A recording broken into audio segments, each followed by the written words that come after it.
Pour répondre aux besoins spirituels des 5 millions de musulmans qui vivent en France, nous comptons près de 2000 lieux de culte et autant d'imams. Cependant, officiellement, la fonction d'imam n'existe pas en France.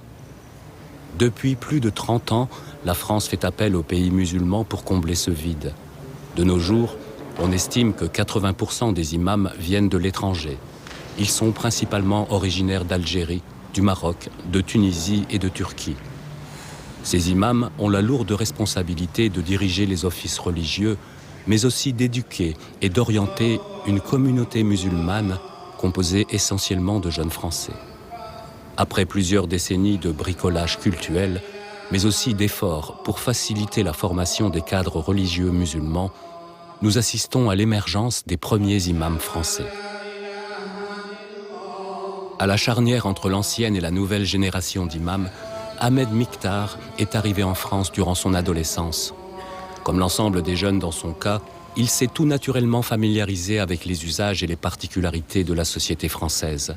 Il est l'imam de la mosquée de Villeneuve d'Ascq depuis 2005. Ma vocation, elle a commencé par le fait que j'ai eu des difficultés de santé de très jeune âge. Et puis voilà, ma maman, elle voulait que je sois imam. Donc c'est elle qui m'a ramené auprès de l'imam de notre quartier. À la mosquée, elle lui a dit j'aimerais que vous fassiez de mon enfant, de mon fils, un imam. Oui. Et maman, je me rappelle, elle n'a pas dit imam, elle a dit savant.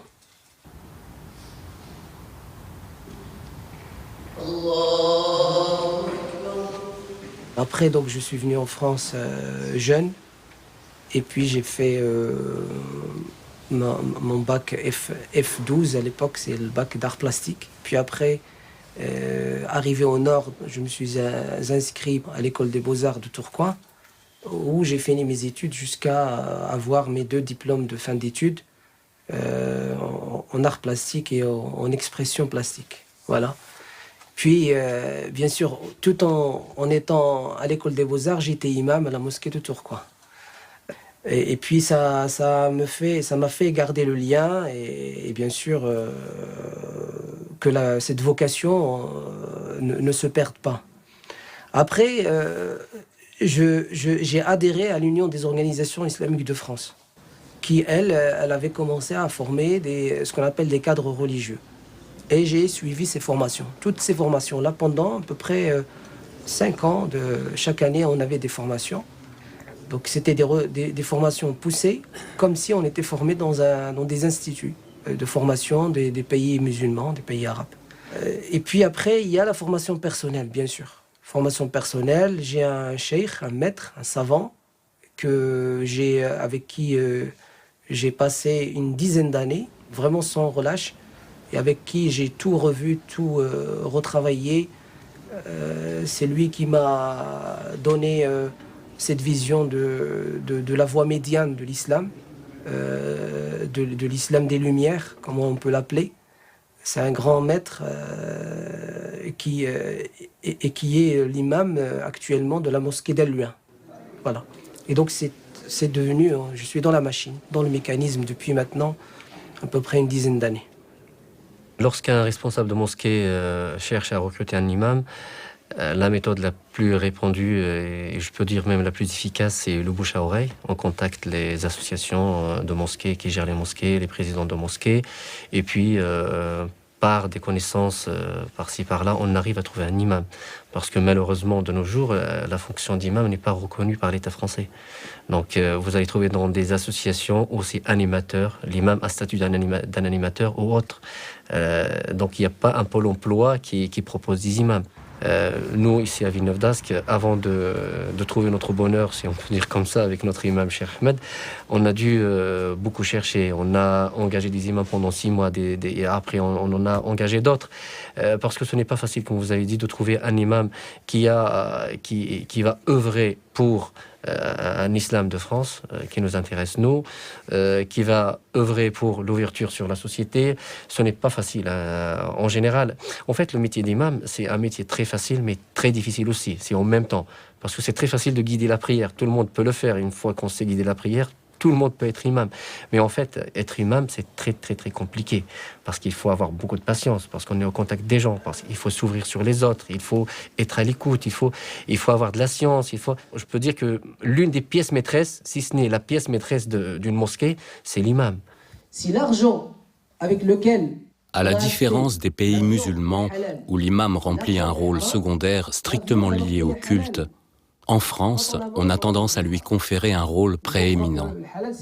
Au-delà de ses fonctions strictement religieuses, l'imam exerce également un rôle social et civique au sein de la communauté musulmane. Est-ce que tu l'as gagné, comme le messager de Dieu, il a dit, le meilleur argent que le musulman gagne, c'est celui qu'il a gagné grâce à la sueur qui a jailli de son front. C'est-à-dire il a travaillé. Ça, c'est le meilleur. Les jeunes qui fréquentent les mosquées, vous allez trouver plusieurs tendances. Il y a des jeunes qui cherchent seulement la spiritualité.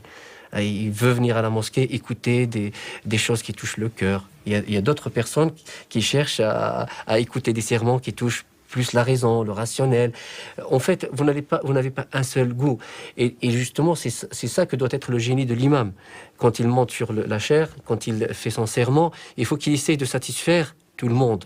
Il faut qu'il essaye de trouver cette mixture, ce mélange entre le spirituel, le rationnel, le social. Il faut qu'il travaille ça, il faut qu'il donne quelque chose qui satisfasse tout le monde.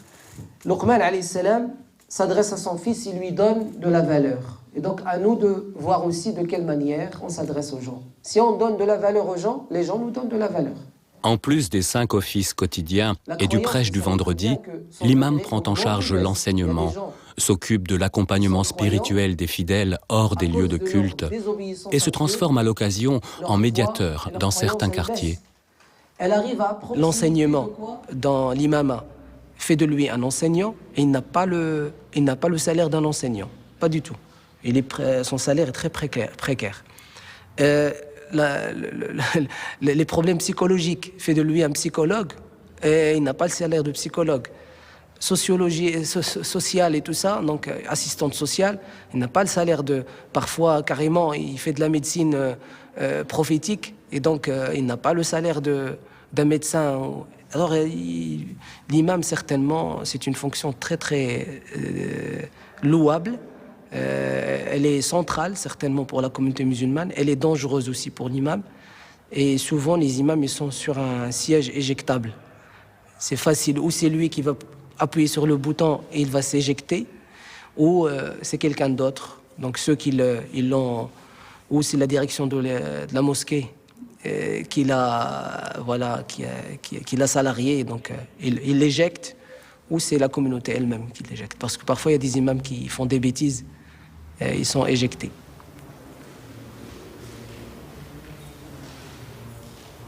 Mais la communauté, elle fait de son mieux. Parce que la communauté musulmane, la communauté de foi musulmane, non seulement elle salarie l'imam, mais il ne faut pas oublier que c'est elle qui construit la mosquée. Et c'est très épuisant financièrement. En général, les personnes qui financent les mosquées, c'est des personnes, maintenant, actuellement, ils sont en retraite. Le salaire qu'ils ont déjà, eux, qu'est-ce qu'il en est? Ils donnent vraiment beaucoup d'argent pour construire le lieu, l'édifice, et ils maintiennent l'édifice en vie, parce que c'est eux qui payent les charges. Et parmi les charges, ils payent l'imam.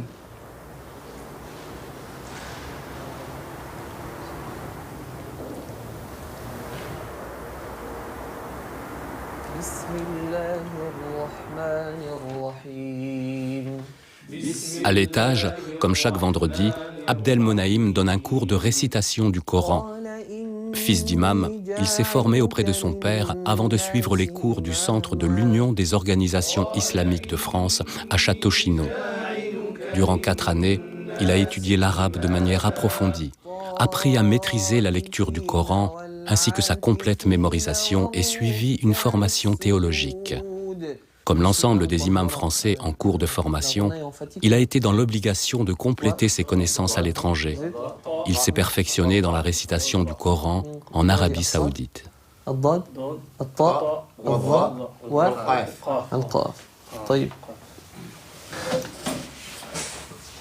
père était imam. Il l'est toujours depuis une 30aine d'années. C'était l'imam de la mosquée de l'île Sud, la grande mosquée. J'ai fait un parcours assez classique. Et ensuite, j'ai fait une classe préparatoire aux grandes écoles, ce qui est maths sup, maths spé. Et ensuite, j'ai intégré une école d'ingénieur. Et là, je suis en dernière année d'école d'ingénieur pour la cité Télécom Lille 1, qui est d'ailleurs pas loin d'ici, à Villeneuve-d'Ascq. Il n'y a pas vraiment de déclic, c'est vraiment quelque chose qui se fait par étapes. C'est-à-dire qu'on ne se réveille pas un jour et on se dit « Ah, on va devenir imam ». Non, c'est quelque chose qui se fait vraiment par étapes. C'est de la découverte, et c'est de la comparaison. Et c'est une décision qui vient naturellement au final. Vous savez qu'en arabe, il suffit de modifier une lettre pour que le sens change complètement. C'est pour ça que la science qu'on étudie ici, c'est l'une des sciences les plus importantes, parce qu'elles permettent de donner au Coran son véritable sens. Et de ça découle évidemment toute action du musulman. L'imam est quelqu'un qui évolue constamment, et on ne peut pas dire au bout de X jours, tel est devenu imam. Il y a souvent ce débat dans notre communauté, on dit qui a dit que telle personne est un imam? Personne. L'imam se construit au fil des années, au fil des semaines, au fil des problèmes qu'il rencontre. Parfois, vous trouvez des gens qui ont 15 ans d'études, et lorsque vous écoutez son discours, on dirait vraiment qu'il n'a pas fait 3 jours d'études. Et vous trouvez une personne qui a une année d'études, voilà, mais qui a ce qu'on appelle une intelligence émotionnelle. C'est ce terme-là qu'on utilise en philosophie, c'est la capacité à réagir face aux situations. On pense que la jeunesse est un défaut dans l'imam. Non, la jeunesse est un atout. Parce qu'en étant jeune imam, on interpelle la jeunesse d'aujourd'hui qui revient de plus en plus vers l'islam et vers la religion de manière générale.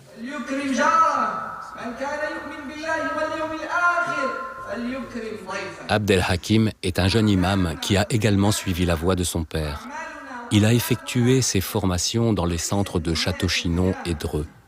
Il a approfondi ses connaissances théologiques dans une école traditionnelle à Agadir, au Maroc, avant de terminer son cursus dans la prestigieuse université d'Al-Azhar, en Égypte.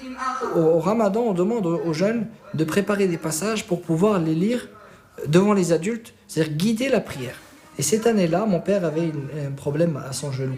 Donc il ne pouvait pas faire la prière, donc on a demandé aux jeunes le maximum de pouvoir préparer. Et moi, j'ai été gêné parce que j'ai préparé beaucoup, mais ça ne suffisait pas. Donc c'est là que je me suis dit, il faut que c'est pas assez. Il faut que je travaille mon acquis, il faut que j'avance dans ce domaine-là, et que c'est là que j'ai décidé que ça allait être mon choix. Et un jour où notre âme se sépare de notre corps, et un jour on sera enterré. La mort n'est pas la fin d'une vie. Quand j'ai dit à mon père que je voulais aller à l'école de Dreux, que je voulais arrêter le lycée, donc là, au début, c'était un refus. Mon père ne voulait pas que j'intègre une école où on apprend les études religieuses. Il me disait d'abord, tu dois d'abord finir ton cursus à l'école et ensuite on verra.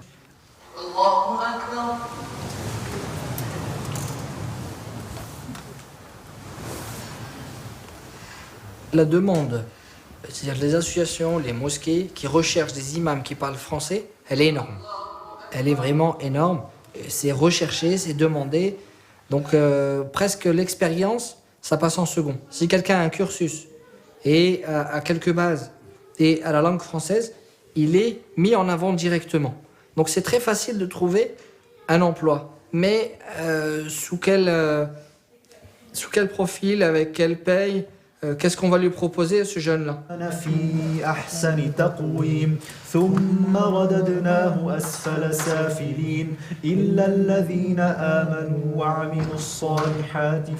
C'est en 1993 que Christophe s'est converti à l'islam.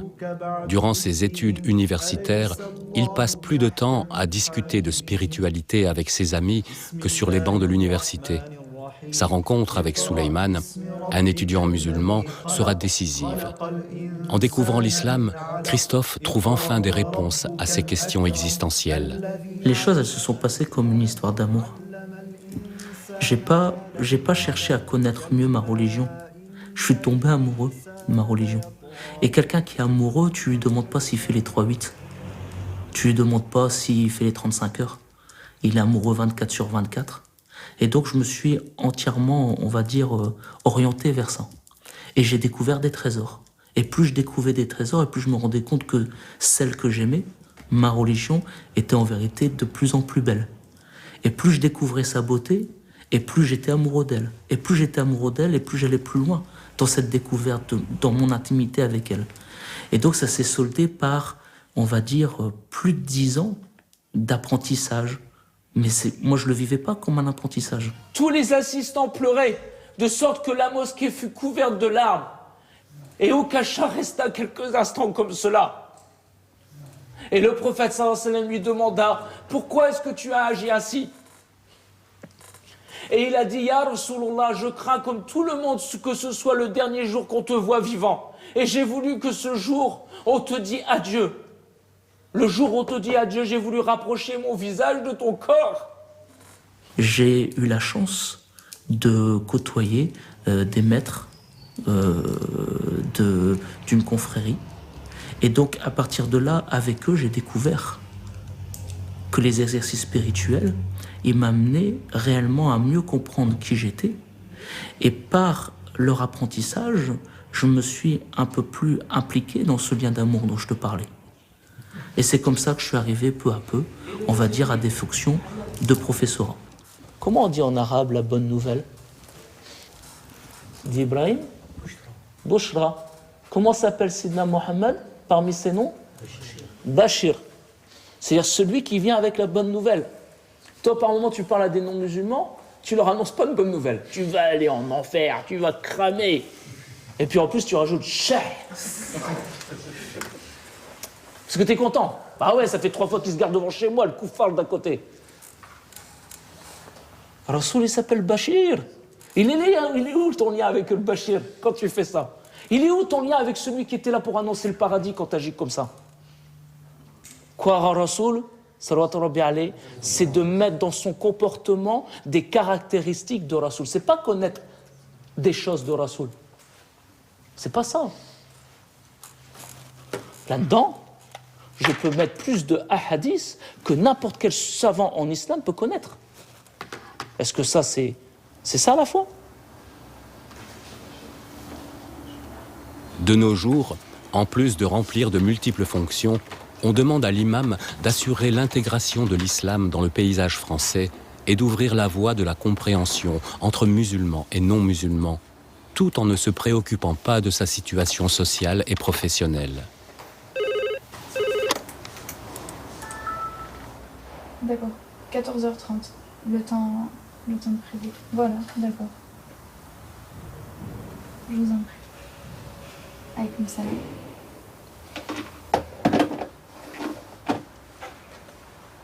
Je connais des imams qui ont quitté leur fonction principale pour aller travailler à l'usine.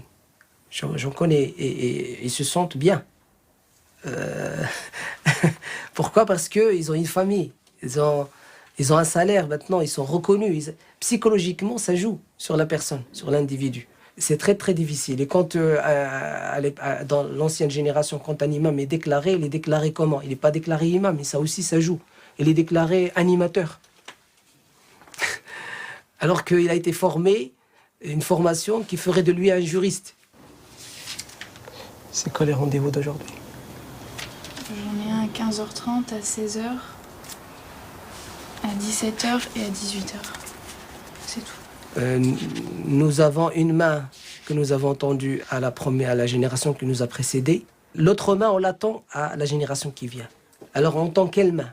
On tend la main de la douceur, la main de la clarté et la transparence. Pourquoi? Parce qu'on voudrait que l'imam soit transparent, soit clair. Ceux qui nous ont précédés n'étaient pas clairs, leur statut n'était pas clair, il y en avait qui n'étaient pas déclarés, il y en avait qui n'avaient pas de droit. Vous imaginez un imam qui reste 22 ans dans une mosquée sans être déclaré. Le jour où ils l'ont éjecté, plus rien, il part comme ça. Voilà, tu l'appelles, tu lui dis, pour une réunion de préparation d'un séminaire de formation. Une formation de quoi? Formation au deuil. Formation au deuil. Formation des aumôniers.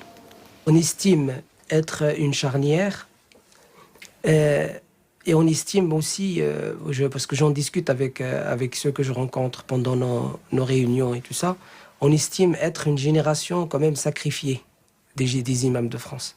C'est-à-dire qu'on espère que la génération qui va venir par la suite, après nous, celle qui vient, elle vivra mieux que nous son statut, elle pratiquera mieux que nous l'imama, elle permettra aussi à la fois à la composante musulmane à laquelle nous appartenons et à la communauté nationale, nos concitoyens, leur donner la vraie image de l'imam et que son statut soit reconnu véritablement. Aujourd'hui, il est difficile d'être formé, difficile d'être informé, difficile d'avoir un statut et difficile de fonctionner en tant qu'imam. L'imam a l'impression d'être tout et rien du tout.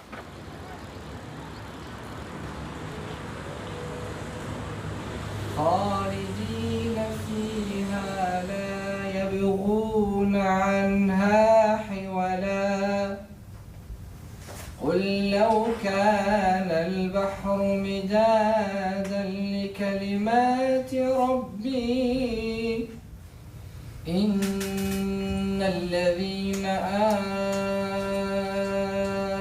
آمنوا وعملوا الصالحات كانت لهم. Les premiers centres donc, ont vu le jour.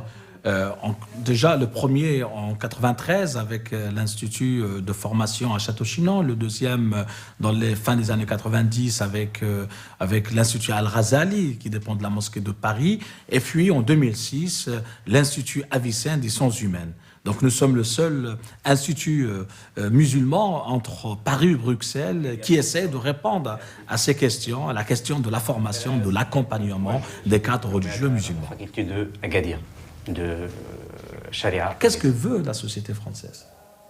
Est-ce qu'on veut tisser un islam, ce que certains l'appellent l'islam light, un islam à la carte, où elle veut dire que la question de la formation, la question de l'organisation du culte musulman, c'est l'affaire de la communauté musulmane, mais l'État n'est là que être un témoin de bonne foi et un facilitateur. Officiellement aujourd'hui, certainement, on a l'impression qu'il y a beaucoup de choses à faire. Mais en réalité, je vous assure que c'est un travail tout simplement technocrate, de technicien, bureaucrate, des travaux d'administration à faire.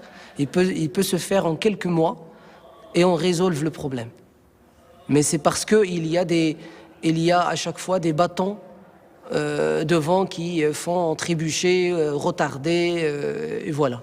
On parle en France, combien de fois et combien d'années maintenant, on parle de formation des imams de France. Où elle est cette formation? Ça fait... où elle est? Il y a des formations qui se font, lorsqu'il y a quelque chose qui se fait, on ne le reconnaît pas. On appelle à faire des formations, mais si elles se font, on ne les reconnaît pas. Et pourtant, elles se font d'une manière transparente, claire. En réalité, beaucoup d'imams en France, ce qui nous manque, c'est un cadre et une définition. Donc généralement, on est amené à s'auto-définir et à s'auto-cadrer. Alors moi qui suis un peu plus dans les sciences de l'éducation, dans les sciences de la purification de l'âme, lorsque tu demandes à toi-même de t'auto-cadrer, tu as plutôt tendance à trouver que tu as raison que tu as tort. Et quand tu te demandes de t'auto-discipliner, tu as plutôt tendance à te voir comme quelqu'un de respectable que non respectable. Le regard que la société aujourd'hui a sur ses imams, c'est le regard qu'elle a sur l'islam en France, ou de France, comme on veut. Certainement, si on veut faire en sorte que l'islam soit étranger, on rend les imams étrangers. Si on veut que l'islam soit méprisé, on méprise les imams. Si on veut que l'islam soit instable, on rend les imams instables. C'est ce qui a eu lieu depuis, jusqu'à aujourd'hui. Hein? C'est pour ça que la communauté elle-même aujourd'hui, à un certain point, elle est instable. Elle est instable, elle a un pied ici et un pied ailleurs. Et ce ailleurs, on ne sait même pas où c'est.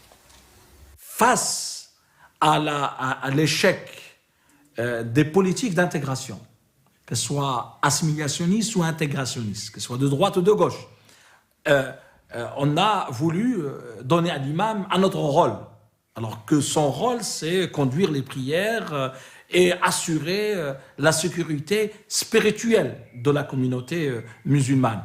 Mais voilà, surgit encore les projets, à l'époque de Charles Pasqua, en créant les grands frères, ou d'autres qui ont créé des médiateurs culturels, des médiateurs sociaux, des médiateurs sociaux, etc. Et donc on veut à l'imam qu'il joue à la fois la médiation sociale, la médiation culturelle, la médiation familiale, le tout, l'aumônier dans les prisons, l'aumônier dans les hôpitaux, voire même dans les casernes militaires. Donc on demande trop à l'imam. L'imam, il est le centre de plusieurs carrefours au niveau de la communauté. Par moments, il est au carrefour de choses qui ne le regardent pas. Par moments. Parce que, étant une société immigrée, on ne peut pas recalquer exactement le schéma du pays natal. Par moments, il se retrouve à des carrefours où il ne devrait pas être. Lorsque je suis imam, je n'ai pas un doctorat en psychologie. Lorsque je suis imam, je n'ai pas un doctorat en sciences de l'éducation. Ce qui nous manque, nous, ici en France, malheureusement, dans plusieurs mosquées, l'imam ne vit pas son contexte. Il est un peu à l'écart de la société. Il vit dans un autre monde.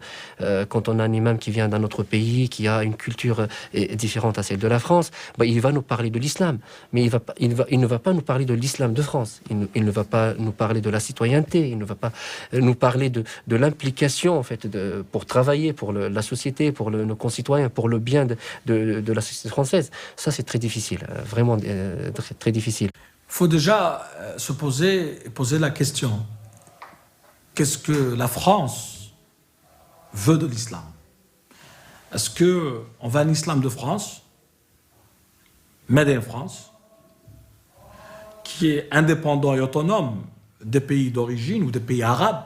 On ne peut pas continuer à parler des pays d'origine puisqu'il y a des Français tout simplement musulmans. Donc, est-ce qu'on veut un islam de France qui est indépendant, autonome, ou on veut continuer la sous-traitance de la question religieuse avec certains pays arabes? Les imams que nous connaissons, nous, qui sont dans notre association, ne sont pas financés de l'étranger.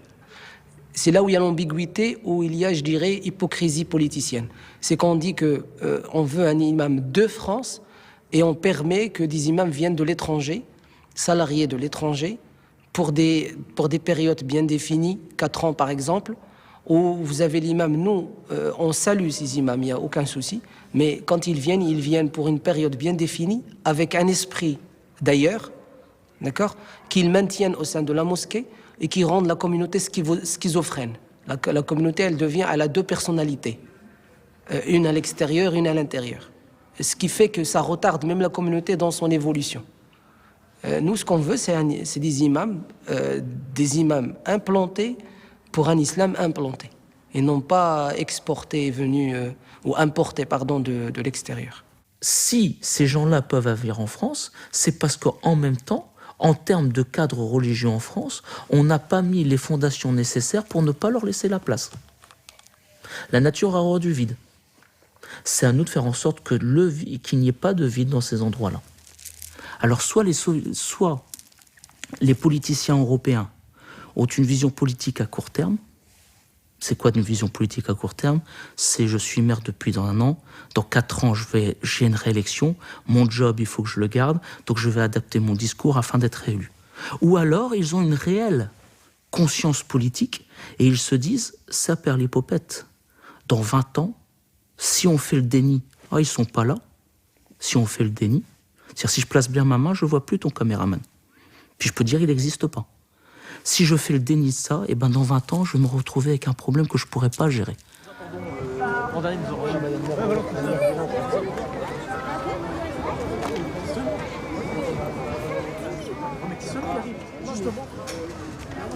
Si la majorité des musulmans est convaincue de la nécessité de cette évolution, chacun a son point de vue et sa méthode sur la question. Les organisations musulmanes françaises mettent chacune en place leur propre filière au lieu de mutualiser leurs moyens.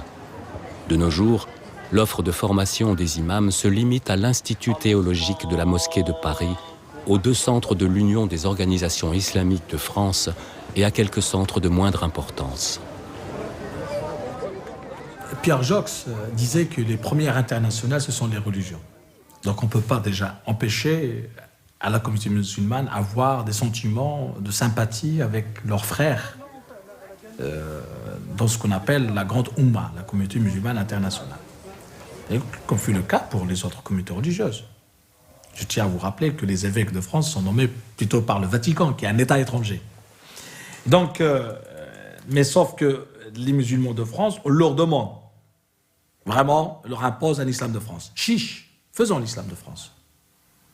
Mais sauf que les premiers qui s'opposent à l'émergence de l'islam de France, ceux qui sont en charge du dossier au niveau de la décision politique, qu'elle soit au niveau du ministère de l'Intérieur, qu'elle soit au niveau du ministère des Affaires étrangères ou autre. Et là, on a vu, j'ai assisté, moi qui ai accompagné l'émergence du CFCM, moi qui ai travaillé avec pratiquement 7-8 ministres de l'Intérieur, depuis Charles Pasqua, Quilles et les autres ministres qui sont venus, que ce soit Chevènement, Daniel Vaillant, Nicolas Sarkozy et les autres, j'ai vu et j'ai assisté à la sous-traitance de la question de l'islam de France avec les pays d'origine, pour plusieurs raisons. Qu'elles soient parfois des raisons de la simplicité, on ne veut pas se casser la tête à gérer ces musulmans, ces Marocains, ces Algériens, etc. On commence, alors qu'ils n'ont pas compris qu'il y a aujourd'hui une autre réalité. Ce sont une deuxième, troisième génération qui est française. Certes, les parents sont d'origine marocaine, algérienne, sénégalaise, mauritanienne, mais bon, ils n'ont pas fait le choix de choisir ce pays-là, ils sont nés en France. Et puis vous avez de plus en plus beaucoup d'Européens musulmans de l'Europe de l'Est, etc., donc qui veulent vivre leur religion en paix et à la française.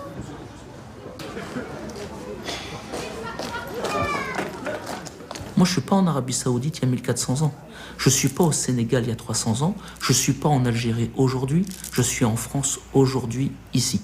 Et donc, le langage que je parle, c'est pour des gens qui sont avec moi, ici et maintenant. Et donc, je me casse la tête avec une équipe pédagogique pour amener aux gens d'ici et de maintenant un enseignement qui leur parle avec leur langage. Salam alaikum. Allez, installez-vous comme d'habitude. Mohamed, prends une chaise pour ta soeur, tu la mets là-bas. قراية السنين. Ok, très bien. Ok, 3 lignes, combien de fautes? Tu as combien de fautes? 5 fautes. Allez, va à ta place. Ok, pas de souci. Tu me refais celui-là. Le contexte dans lequel il grandit, c'est le même contexte dans lequel on a grandi. Donc, on parle la même langue, on réfléchit de la même manière. Donc ça me permet, moi, dans un premier temps, de voir tous leurs vices, tous leurs jeux cachés. On peut le voir tout de suite, parce que tout ça, on est passé par ces étapes-là, donc on les voit directement. Ensuite aussi, eux, ils voient cette personne-là qui parle en français, qui a le même contexte. Ils le voient aussi d'un côté comme un modèle. Et ils le voient, voilà, on nous parlait d'islam et on n'avait pas de profil qui nous ressemblait. Mais là, quand on voit une personne qui nous parle français, qui sait jouer, on joue au foot de temps en temps, on s'amuse. Des fois, s'il faut faire des blagues, on blague. Et après, bon, donc, ils savent faire la part des choses. Quand il faut rigoler, on rigole. Quand il faut travailler, on travaille.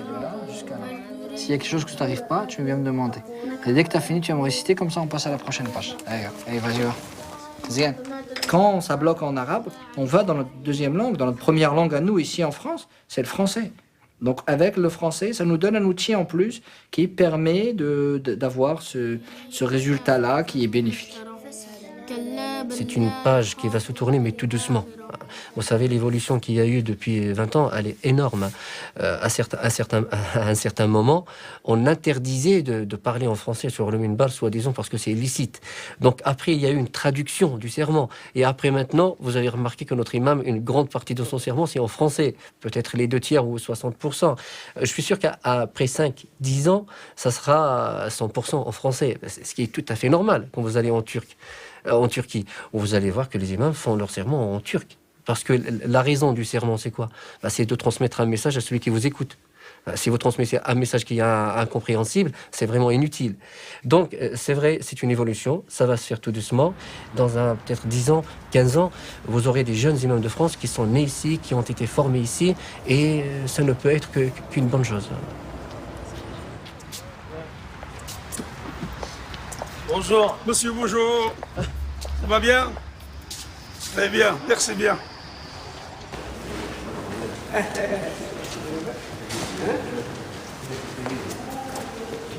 Chers frères et sœurs, Certainement, Allah, gloire à lui, nous a créés et nous a dotés de ce qui fait notre bonheur et de ce qui fait notre détriment. La formation des imams est considérée comme un problème d'immigration qui doit être traité par le ministère de l'Intérieur, alors qu'elle souffre d'une absence de structure de formation, apanage du ministère de l'Éducation nationale. Depuis peu, le ministère de l'Intérieur encourage la création de filières universitaires. 2 filières doivent voir le jour à Strasbourg et Lyon. Évidemment, il n'est pas question d'y apprendre le Coran, mais plutôt d'intégrer l'islam dans notre société. C'est peut-être un pas vers la création d'un enseignement supérieur musulman privé, à l'instar des facultés catholiques et de l'Institut protestant de théologie. La formation des imams de France serait ainsi assurée sans pour autant aller à l'encontre de la loi de 1905. Les aime ici-bas, c'est qu'il aime la rencontre d'Allah dans l'au-delà. Et quiconque aime la rencontre d'Allah, Allah aime sa rencontre. Il l'accueillit bien ici-bas, durant les rencontres de l'ici-bas qui sont at-ta'at, les obéissances, et aussi une belle rencontre. Moi, mon islam, je me suis converti en France. La mosquée, je l'ai trouvée en France. On m'a parlé de l'islam en France. Donc ma religion, je l'ai trouvée en France. Donc dans ma tête, moi, Christophe, bientôt 40 ans, je me suis converti à une religion du sol français qu'est l'islam. Quand je vous dis souvent, c'est aujourd'hui qu'on écrit la culture islamique française de demain. Nos choix sur qu'est-ce que sera l'islam en France demain, c'est aujourd'hui que ça se fait. Alors soit on laisse certains prendre la main, et ça sera un islam où la yajouz haram alik, raccourcis ton pantalon, fais pousser ta barbe, soit ça sera un islam qui sera basé sur l'amour, sur la rencontre, sur le partage, sur la tolérance. Donc c'est à nous de faire ce genre de choses-là. Comment je verrais les imams si je n'étais pas musulman, pratiquant, connaissant ma communauté, et si les seules sources d'information que j'avais étaient les mass médias et ce que je vois? Je pense que j'aurais une réaction épidermique, c'est-à-dire j'aurais de la méfiance, et que certainement ma méfiance, ça serait au-dessus de ma curiosité. Ça serait une méfiance que je trouverais justifiée, étant donné qu'elle est appuyée par des canaux de communication qui semblent être bons. Et donc automatiquement, c'est normal que cette société soit un peu, on va dire, méfiante, distante avec la question de l'imam. Il paraît que ce genre de tesbir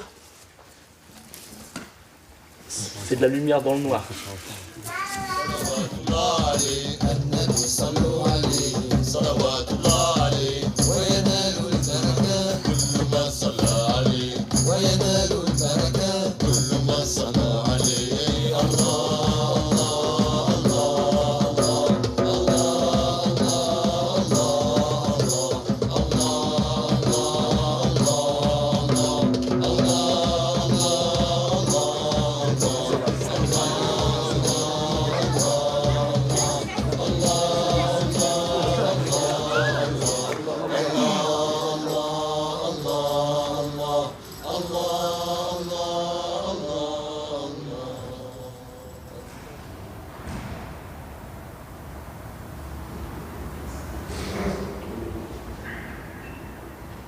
J'atteste solennellement, sans être forcé, ni pour un profit, ni dans la contrainte, qu'il n'est de Dieu, que Allah.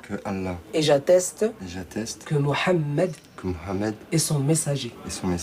Ashhadu an la ilaha illallah.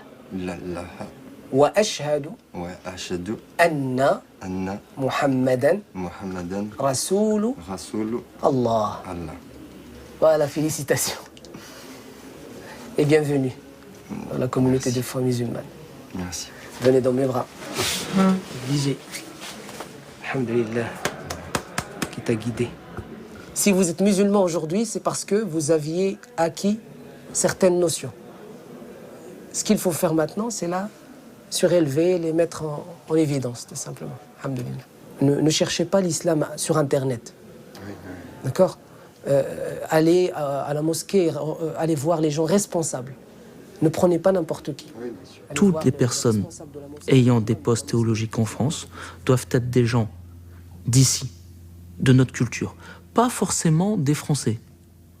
Moi, j'ai des amis qui sont imams, qui viennent d'autres pays, qui sont en France depuis 10-15 ans et qui ont totalement assimilé la culture française. Et par moments, j'ai des Français qui s'intéressent à l'islam, qui font un retour et qui sont, dans un premier temps, ils pensent qu'ils peuvent se définir par rejet ou contre. Beaucoup de jeunes musulmans, dans leur démarche d'identification, à un moment, se définissent contre l'autre. Ils ne se définissent pas par eux-mêmes. T'es contre pour ça, bah alors moi je suis contre. T'es contre ça, bah alors moi je suis pour. Non, tu ne fais pas ton identité contre l'autre. Tu fais ton identité à partir de toi-même. Et par moments, il y a des jeunes animateurs français qui, au niveau de la problématique identitaire, sont beaucoup plus dangereux que des animateurs étrangers. Mais par contre, ce qui est sûr, c'est que tous, à mon avis, doivent connaître et être à l'aise dans ce monde.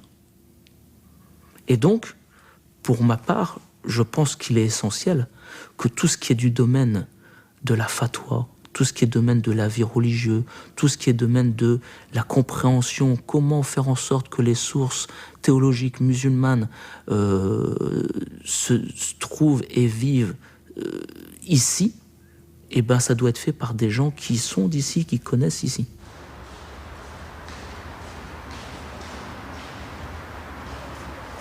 L'islam n'est pas uniquement un culte. L'islam n'a pas vocation cléricale. Il a une vocation sociale, sociétale. Ça, les gens, ils l'oublient. Et c'est pour ça que l'imam se marie. Et il fait des enfants. Il a besoin de salaire, il a besoin de vivre, comme tout le monde, de sécurité, et ainsi de suite. Donc c'est un homme, comme tout le monde. Parce que notre prophète, c'est un homme. On ne le vénère pas. C'est un homme, comme tout le monde, mais qui a eu la prophétie et la révélation, tout simplement. C'est ça la différence. Et bien sûr, l'imam, avec son statut tel qu'il est aujourd'hui, il ne permettra pas à la laïcité d'évoluer et d'être vécue convenablement. Par contre, ce qui permettrait à la laïcité d'être vécue convenablement, c'est permettre à l'imam, car c'est la vocation de l'islam et de la communauté musulmane, de lui permettre de vivre sa citoyenneté. L'islam, malheureusement, en France, n'est pas géré par la loi. Il est géré par la police. Il y a une gestion qui perdure, c'est une gestion sécuritaire. Et on a continué à gérer cette question-là, et surtout la question de la formation des imams,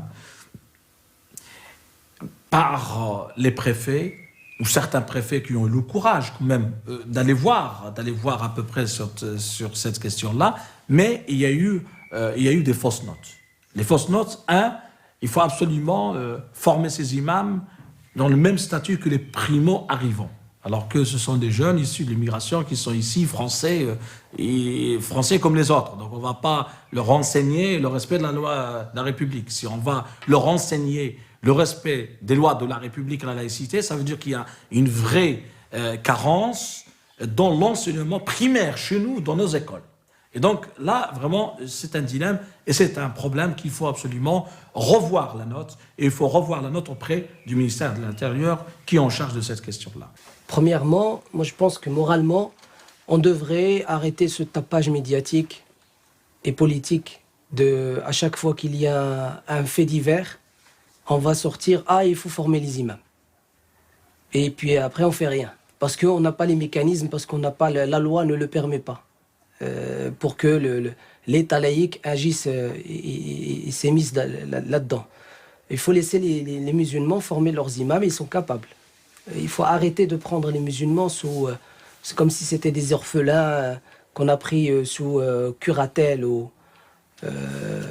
La deuxième chose qu'il faut faire, c'est dans la formation des imams qu'il y ait ce qu'on appelle les sciences humaines. Qu'on ne s'arrête pas uniquement à la théologie, mais qu'il y ait une formation de sciences humaines, l'histoire, et ainsi de suite. Et ça, bien sûr, l'IESH, par exemple, il a commencé à le faire, et il le fait très bien. Il fait intervenir des spécialistes qui ne sont pas musulmans du tout, et d'autres instituts qui le font, comme le CERCI et d'autres. Aussi, il faut qu'on puisse convaincre la communauté musulmane et surtout ceux qui tiennent le pouvoir dans les mosquées, le pouvoir politique, de permettre cette confiance qu'on doit avoir en les jeunes imams. Dans la manière de penser et d'appréhender et de faire, les jeunes, ils ne pensent pas comme les anciens. C'est-à-dire les anciens, l'imam et les gens qui sont autour de lui, pour en arriver là, à avoir fait une mosquée, avoir fait une mosquée où tout se passe bien, avoir créé ce lien, cette ambiance-là, ils sont passés par des étapes. Le jeune ne veut pas passer par ces étapes. Et là, je parle de l'imam et des gens qui sont autour de l'imam.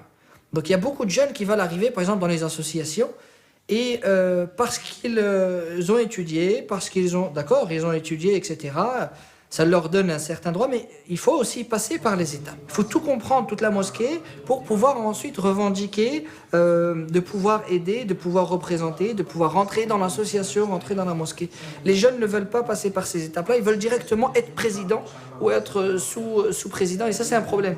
Donc les anciens, ils ont peur, c'est normal d'un côté, parce que bon, c'est pour en arriver là, à ce trésor-là, ils l'ont travaillé ce diamant-là. Pendant 40 ans, 50 ans, 60 ans, ils ont travaillé ce diamant-là. Et le jeune, parce qu'il a étudié 5-6 ans, le petit jeune qui hier, il était encore tout petit, il faisait des bêtises dans la mosquée, il arrive et il veut prendre cette mosquée-là, et c'est pas bon. Il faut signaler qu'il y a un conflit de génération.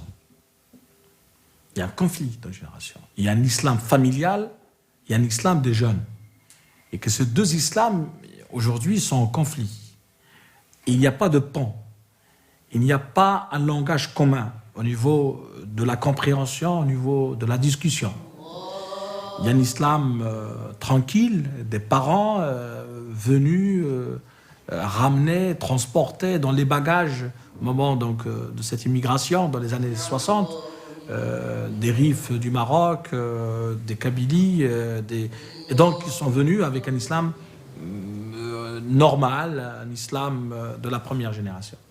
Mais vous avez donc un deuxième islam qui surgit après les échecs des politiques intégrationnistes ou assimilationnistes, après la marche du beurre en 83, après l'affaire du foulard en 89, après ce que s'est passé, la deuxième affaire du foulard en 94, avec le 11 septembre, avec l'affaire de Kalkal, et puis dernièrement l'affaire Mohamed Merah, a poussé ces jeunes-là, soit que le politique ou d'autres, ou la société veut absolument à les assigner à résidence culturelle, donc, et là, ils sont dans cette recherche identitaire. Et dans la recherche identitaire, vous avez une recherche qui se fait soit via le net, soit via des déplacements à l'étranger, soit en invitant donc des conférenciers qui ne parlent pas notre langue ou qui ne partagent pas avec nous notre culture. Aussi, la génération qui commande une autre génération. C'est-à-dire que la génération d'aujourd'hui, elle commande la génération qui est passée, les personnes âgées. Sans quoi elles sont aujourd'hui, sous quoi? Sous la commande des personnes les plus jeunes, de la jeune génération. Comment elles vont les commander? De quelle manière? Est-ce de la bonne manière ou de la mauvaise manière? Les moyens contemporains.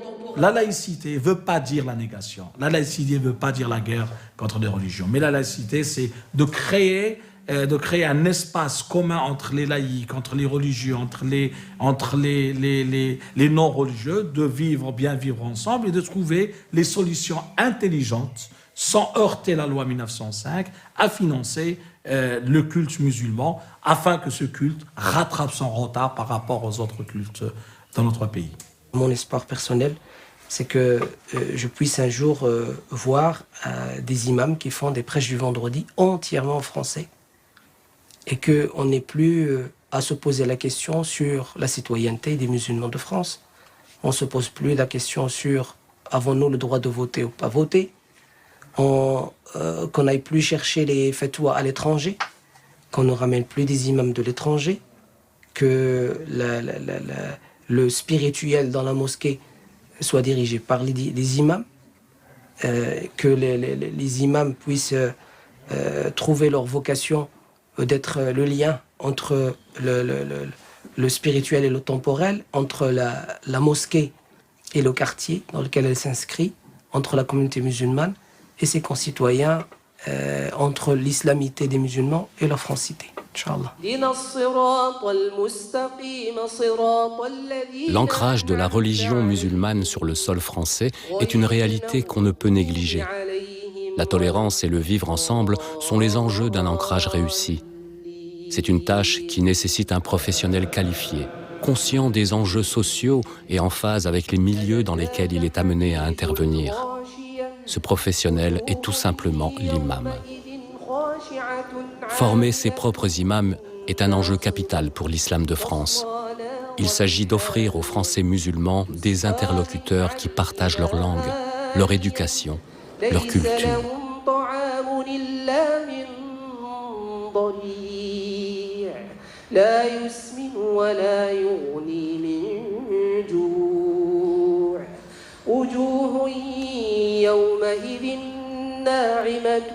سعيها راضيا في جنة عالية لا تسمع فيها لاغيا فيها عين جارية فيها سرر مرفوعة وأكواب موضوعة ونمارق مصفوفة وزرابي مبثوثة